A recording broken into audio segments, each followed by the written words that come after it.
Hello and welcome to another Office Hours capsule. That's right, capsule.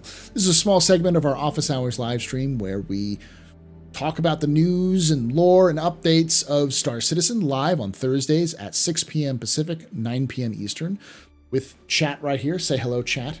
We are live. Come join us live and experience it yourself. If you enjoy this, for sure, please do come through so you can get your own context and ask your own questions about any of the updates or anything you're curious about. This is going to be another of our Squadron 42 monthly reports. We've been doing the monthly reports for a little over a year now. A little over a year now. So I'll add, when I'm reading through this, I'll be injecting with some context for those of you who haven't maybe watched the last one we did. But as I always say, I don't know if this is helpful or not. So let me know in the comments down below if this is helpful for you, if you get something out of this. As well, if you do really enjoy this and you haven't already done so, consider hitting that subscribe button, like the video, and hit the little bell icon. That'll tell you when we go live as well as when the latest videos are uploaded. Now, this is not a summary. Obviously, by the length of this video, this is not a summary. This is a straight read through with my own kind of flavor added to it. There's nothing wrong with summaries, but summaries lose a lot of flavor, lose a lot of context in their translation. Because when you're reading a summary or you're watching a summary, you are getting what that person believes is the most important, which may not be the most important thing for you. So I would highly suggest that if you're listening to me read this, to also look at the monthly report yourself, if anything strikes your fancy, to kind of get more context. With that being said, let's get started. Yeah, my voice is dying because I do this at the end of the streams, and yeah. All right.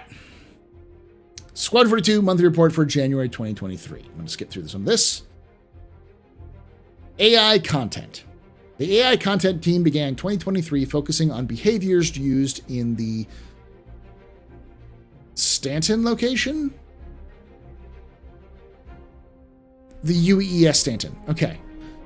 This involved regular reviews and playthroughs to detect and fix issues that looked closely to the chow line and looking closely at the chow line and the eat and drink behaviors.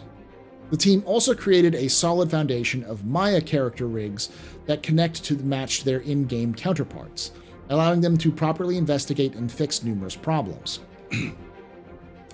Time was also spent reviewing areas with 100% correct prop interaction, which was very satisfying to see.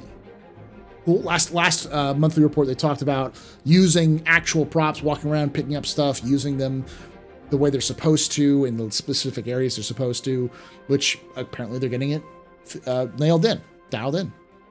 The team also began enabling characters to sit in different styles of seats while drinking, and polished animations for medical cupboard and fuse crate interactions.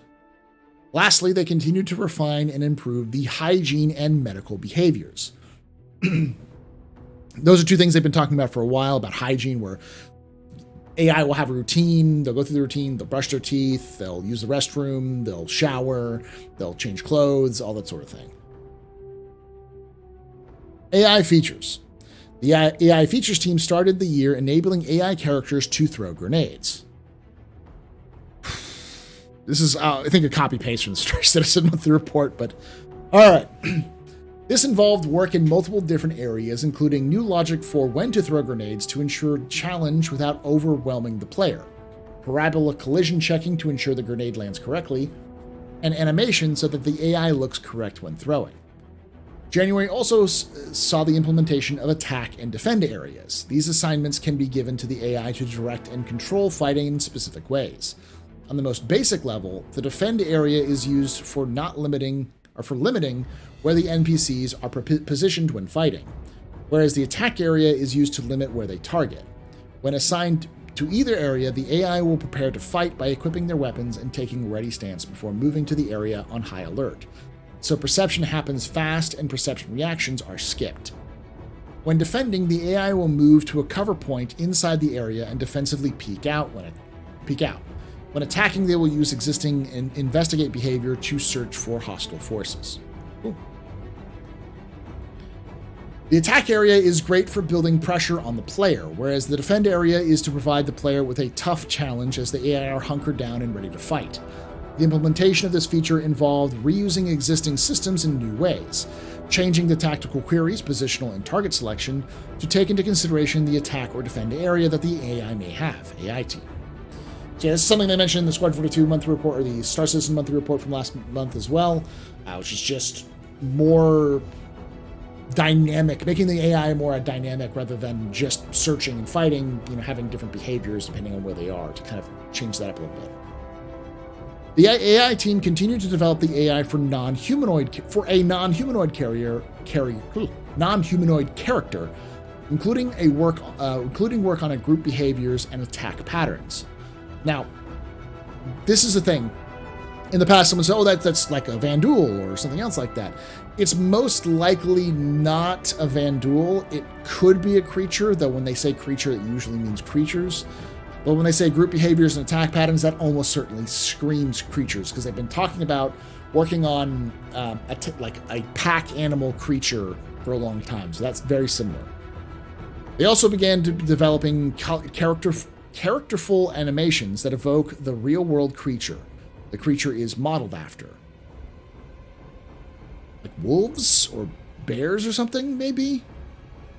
For example, as the creature fights in packs using melee attacks, the team must consider behaviors that space out the character movements in a natural way, partially so that the player doesn't get overwhelmed, but also so that the characters don't collide with one another when attacking. We have pack animals that'll attack us. Certain sections of Squadron 42 include AI fighting alongside the player, known as buddy AI, which they've been talking about for a while. They'll follow you, they'll defend you, they'll follow your orders, that kind of thing. Last month, the team developed functionality to control how the buddy plays in these sections, including following behind the player, moving to interest points, and seeking cover. For choosing points to follow behind the player, the team created a raycast along the navigation mesh to ensure that the point is reachable from the leader and that they can move forward without obstruction. That's pretty cool.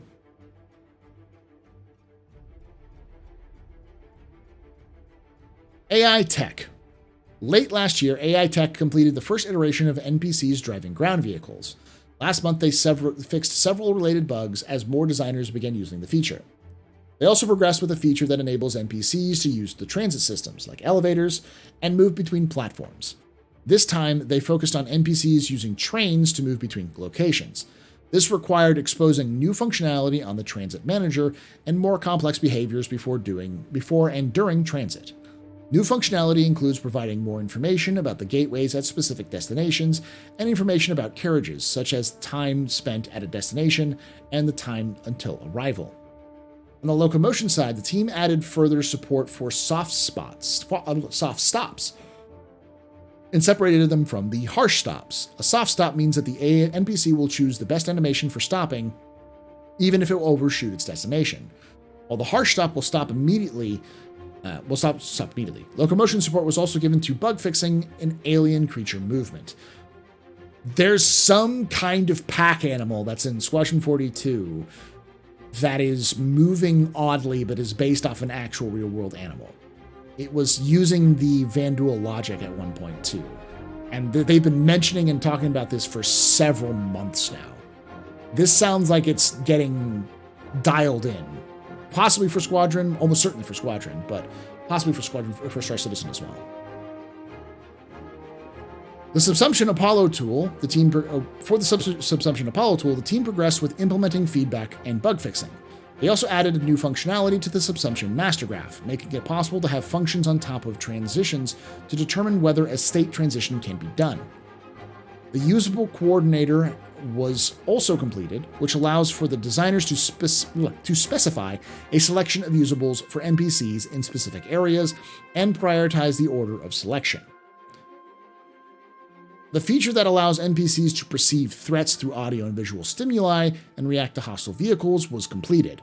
In a related area, further updates were made to behavior that enables NPCs reacting to stimuli to enter combat. This is all mostly the same stuff that we heard with the Star Citizen stuff. AI tech started to work on 2 new features. One allows overrides for navigation mesh generation so that the team can create navigation meshes for specific agents in narrow areas. For example, this will enable NPCs to traverse areas where only crouch state is possible, such as vents and underfloor areas. The second feature enables the team to mark areas with increased navigation cost, which will influence the path chosen by NPCs. This will be used to create areas that NPCs should avoid, like areas with fire, or to encourage them to travel in specific areas, like a sidewalk. Yeah, it's all kind of the same stuff. AI vehicle features. The vehicles features team focused on space combat AI improvements in January. The intent is to have combat AI behave in a more dynamic way that encourages players to move and explore the ship mechanics. This involved breaking the AI into different well-defined trees, which will help players identify what kind of enemies they're up against.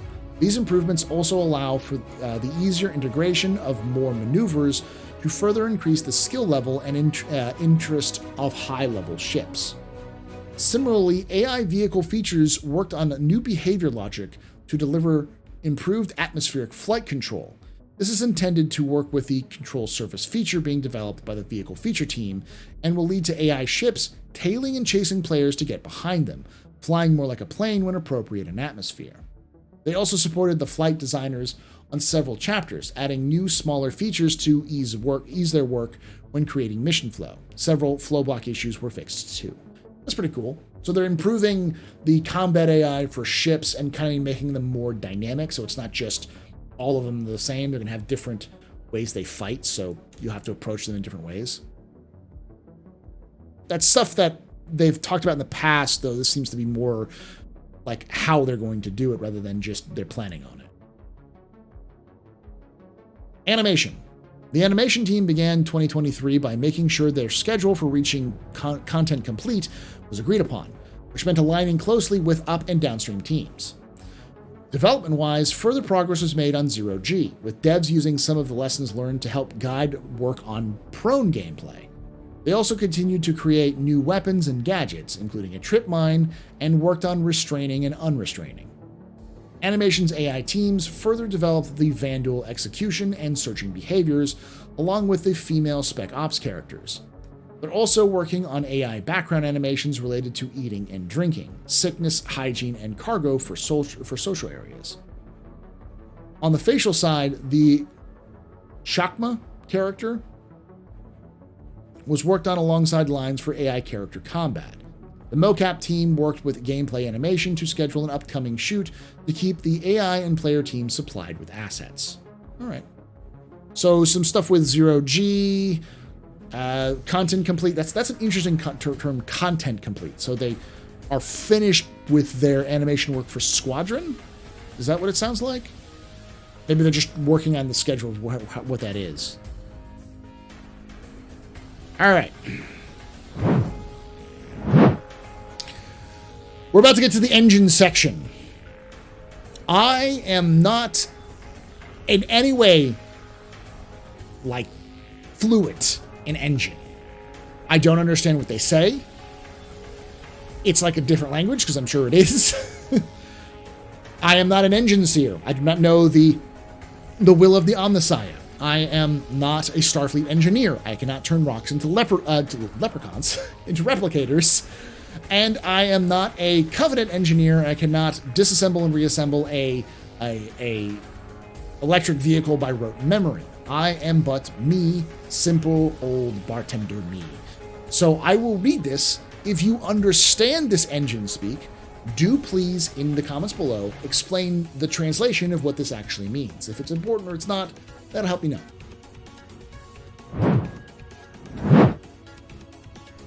In January, the physics team worked on triangle vertex and normal transforms for physics triangle meshes, which were written to use SSE/AVX, saving 30% of the cost. Furthermore, the physicalization method for ropes can now be chosen per rope entity. Again, I think a lot of people are saying, oh, that's just ropes. I don't know if this is ropes. I don't know if this is some sort of part of engine, but a lot of this just seems like optimization. On the renderer, various optimizations were implemented into Gen 12. Among other things, this includes performance improvements for transit lists recording draw requests, a special submission for scene rendering with reduced thread synchronization, and a reduction of calls to the OS for general multi-threading purposes. Additionally, render initialization was refactored to prepare for Vulkan. Last month's Gen 12 support for particle refraction now also works as intended. On the core engine, further improvements were made to the remote shader compiler. Last month's work on adding support for huge pages was rolled out internally. Huge pages are now used within the low-level memory allocator, Gmalloc. To further reduce executable sizes of the Linux DGS, the gold linker is now utilized to fold identical functions and various compiler-generated data inside binaries. The page heap is now also supported for entities, which use a special allocator to make debugging memory corruptions easier. Lastly, more work was done to support version 2 of the PK4 files introduced at the end of last year in the internal development tools.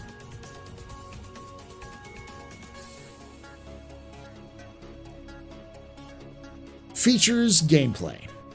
The gameplay features team worked on seamless transitions rather than camera cuts when moving between the player's view and cinematic sequences, both when piloting and a ship and walking around. That's very nice. One of the things I'm always concerned about with Squadron 42 is that it's going to be heavy on cinematics, and that can be jarring when you're transitioning from cinematics to gameplay again. It's not an easy, fluid kind of switch. The new field manual, quote-unquote, Mobiglass app progressed, which collates the tutorials players experience during the game. Male and female voice selection was added to the application form. The progress on saving and loading was made. Now the team can save the replication layer and restore it, getting back to fundamentally the same state it was left in, including the correct scripted submission module. A lot of general edge cases were fixed too.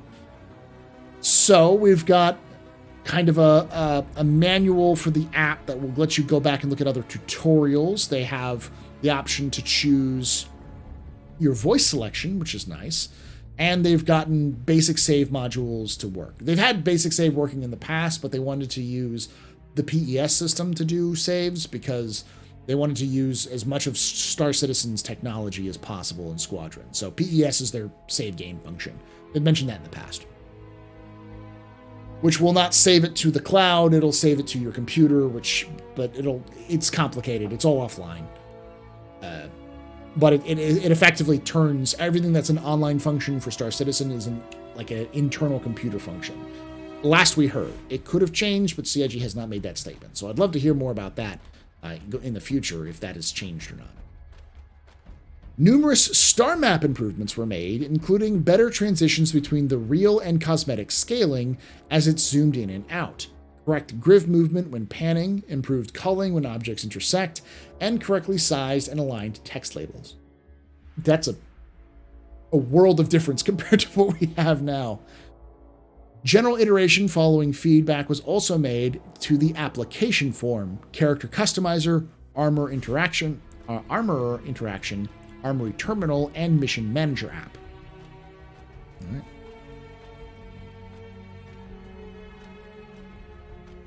Features vehicle. January saw the vehicle features team improving numerous aspects of vehicle combat, including ship and weapons balance. Tweaks were also made to the HUD and aiming and targeting to further improve the combat experience. Vehicle features also began working on radar, having taken it over from the Arena Commander feature team to support the needs for Squadron 42. Recent work included adding various features to support of the new scanning UI and multifunction displays, MFDs. That's interesting. So we're getting new radar, we're getting new scanning technology, which they've talked about in the past of doing new scanning modes. And, of course, MFDs, which are a big thing. Now, I've had a theory, and I could be wrong, which is I believe that they are going to use the MFDs as sort of modular segments, which you can use for your HUD. That may be not the case. They may just, it may be an internal tool for the MFDs, but they've mentioned that they're making a new HUD and that it's based heavily on how they're making the MFDs. So here's to hoping. But also, new scanning UI and multifunction, which are both very important, and radar, which are both very important for Star Citizen. Hopefully we get those in soon, but they got to make them in Squad 42 first. The quantum travel rework is nearing completion. Last month, the team completed quantum spawning, which allows for them to spawn AI ships as though they are in quantum travel, as they quantum travel into the area. Finally! This is the last feature required to widely use quantum travel in various chapters. Oh, so no more just randomly blinking out and blinking out of existence, or just existing. You can actually see them. Instead of spawn in, you'll see them coming out of quantum. That's nice. UI was also worked on throughout the month. The MFD progressed well, with the team working through numerous technical issues in the UI system. They also fleshed out the new MFD control system, which is designed to be used with keys or a gamepad rather than interaction mode.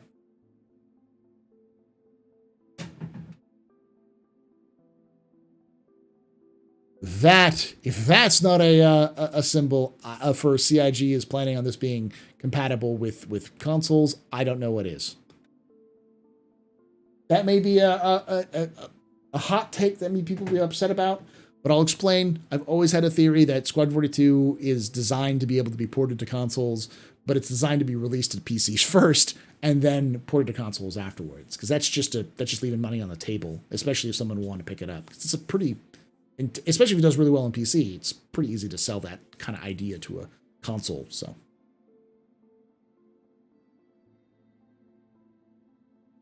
The HUD is being reworked and integrated heavily with the new MFD system. See, that's the second mention of it, that the HUD and the MFD are the same, that they're being worked integrated. My hope is that we have modular UI. It'd be nice to be able to have, different things like my engine status, my shield status, the enemy location, how much ammo I have left, the status of my ship, all being able to customize my HUD to be able to know where those things are. Similar to most MMOs we have. That'd be nice to kind of do that, but we'll see. Gameplay story. Last month, Gameplay Story used the new mocap data across multiple chapters and scenes, including creating new animations for Chapter 18 to allow the characters to end the scene in a more realistic way, as well as giving them longer end idles. The new mocap also helped helped a scene in Chapter 14, where the character holds a datapad in the wrong hand. Now they transition from walking with a datapad into the scene seamlessly. A scene was also fixed in Chapter 8 to allow a character to holster their datapad correctly. Changes were made to Chapter 14, following feedback about wanting character to be able to react if the player followed them down the hallway. Not only can they now turn, deliver a line, and continue walking, they can trigger scenes that start up a conversation with the player. This is done by shooting new mocap to give the character more life and the ability to glance around and realize the player is there. That's cool. Now, based off of what I know, that's not uncommon. That sort of interaction, those little small interactions, which seem kind of like, what if I just follow this person around? If they'll react, they actually will. In Squadron, they're all designed to do that. You stare at someone long enough, they're gonna go, "What are you looking at me for?" Sometimes they might go, "Something wrong with me?" This is based off of audio lines that I've heard, that they have those sort of reaction lines. So, be interesting to see.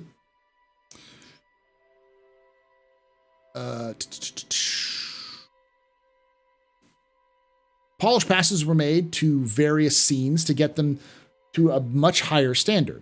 One in Chapter 12 required using a previously made animation and altering it through a combination of hand keying and mocap to create a completely new piece where the character delivers their own lines to the player and encourages them to catch up. Okay. Several scenes were also improved by changing how the character interacts with the console. This was made more believable following a pass in their hands and fingers, so they appear to be pressing the keys or typing.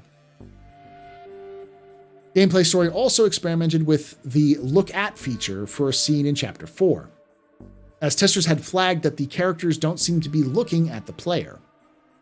We chose to do a full pass on both characters and managed to push the look at to allow them to involve the player in the conversation and make them feel included. We have hit the start of the new year running and are delivering lots of high quality work at a very good pace. Gameplay storytelling. Very interesting. Level design. Last month, the Space and Dogfight team continued to develop the gameplay experience with the aim of having all dogfighting flow seamlessly from social and FPS selections. Again, this is for those people who haven't been following this. The gameplay is designed in 3 different major modes. They have FPS, they have space combat or space/combat, and social. They each are their own modes, and they are designed to be flow one into the other, but they're being built as 3 separate areas. So there will be entire sections of the game where you're just on the Stanton, or just on a ship, or on the platform, and you're going out and doing social stuff where you're talking with people.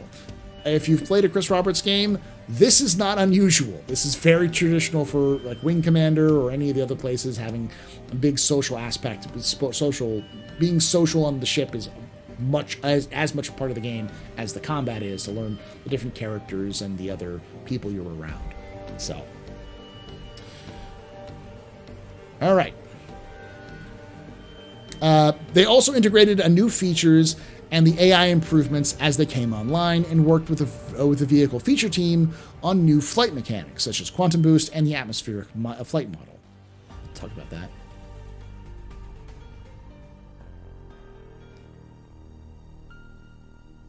Narrative. Narrative started the year with reviews alongside the design team. With placeholder dialogue being implemented in-game for the additional content generated last year, it's important to playtest and evaluate the adjusted experience before recording the final release quality version with professional actors. No offense to the amazing performances from the team members who volunteered to record placeholder content. Narrative team. Ouch! Ouch! The team is currently finalizing the mocap schedule with a breakdown of what's ready to be recorded and what still needs fine-tuning. So I think that helps us answer some questions. We may see something. We may see like various actors who are pretty big name actors come back to do pickup lines for Squadron 42 at some point. So it'll be interesting to see that. The team is currently finalizing mocap schedule with a breakdown of what's ready to be recorded and what still needs fine-tuning. Another focus for January was the game's assorted collectibles and discoverable narrative content, including messages that players will find if they explore areas and interact with datapads and terminals. Part of this process consists of chapter-by-chapter walkthroughs to ensure the content is appropriately paced. Additionally, the team outlined new personal comms messages the player will receive throughout the campaign from various characters. While some messages in the main game flow had already been written, the team wanted to expand them to provide even more narrative content that will tie into the player's actions and decisions. So we're just going to get like random messages from people we've saved or interacted with. That's kind of cool. I mean, other games have done that, but that's an interesting kind of addition. Finally, Narrative worked with the core gameplay pillar design team to create detailed reviews of interactive terminals that players will use for things like puzzle solving and navigating. The Narrative team is helping to ensure that the language used on the displays is not only clear and concise, but thematically appropriate for the universe. Very cool.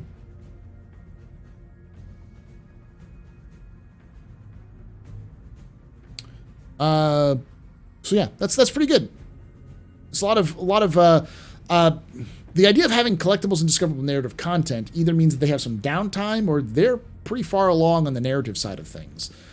A lot of this stuff seems to be more incidental, small additional stuff to really kind of enhance the experience more.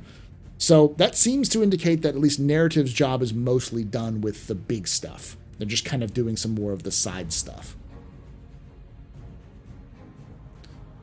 UI. The UI tech team added new debugging tools to help them manage building blocks alongside a new array of widgets to speed up their workflow. The star map progressed visually, with the team adding several elements to help the navigation and completing a polish pass. Alongside concepting visual improvements for various parts of the game, including radial menus, the UI art and design team shifted focus to work on functional UI. Several of the game teams began creating complex scenes based on concepts, which will return to the UI tech team to ensure the interactions look and feel good. They also tweaked some of the crosshairs to improve the combat experience and continued to develop the looks of 2 more manufacturer-specific vehicle UIs. Okay, so they're starting to do some manufacturer-specific UIs while also working on the new general one. So, And finally, VFX. Last month, VFX continued to work on locations, collaborating closely with art and design. The particle library overhaul mentioned in last month's report was completed, allowing for the team to turn their efforts towards making sure all locations benefit from these improvements moving forward. Elsewhere, the team continued to tweak and refine the new quantum travel effects. All right, so this is a little bit lighter than, say, the Star Citizen monthly report, and a lot of it is repeated. We can pull us a couple of things, that the UI is getting kind of a full overhaul, that the narrative team seems to be done with the main bulk of the story, and they're working on some of the more side stuff. That doesn't necessarily mean they don't have more bulk stuff done or to do. This may just be a time that they have available for it. But it could mean that they're done with that main narrative. Level design continuing to work, especially with the atmospheric flight model and the quantum boost stuff, which continued to work. They did a lot of stuff with scenes to kind of clean up the scenes. A lot of this stuff is polish. A lot of this stuff seems more polish and design rather than actual building out features, which is, I think, a good sign. We also see reworking of the scanning mode as well as MFDs. We're looking at new kind of Mobiglass apps and some more like save game features, choosing your characters. A lot of stuff that seems incidental rather than necessary. Well, I know a lot of people will believe, like, well, my character customization is important. It is important, but in terms of making sure that the game works, that's not as important. So they're starting to do that now, which at least seems to be pointing that they're in a downside, or they're on the back end of an alpha. They're moving towards that kind of initial version done, time to polish sort of situation. Animation was working, again, kind of cleaning up some stuff. We have some AI logic behaviors. A lot of this is the same stuff as what we've seen with Star Citizen. Attack, defend, grenades. And then, of course, hygiene and medical behaviors, as well as making sure they're actually using equipment. So it seems very light this month, but also a lot more detail, polish focused rather than good features. It could mean really good things down the line. We'll have to wait until February's monthly report to see if there's more meaty stuff, because it could also just be it's January and a light team, maybe not everyone's back.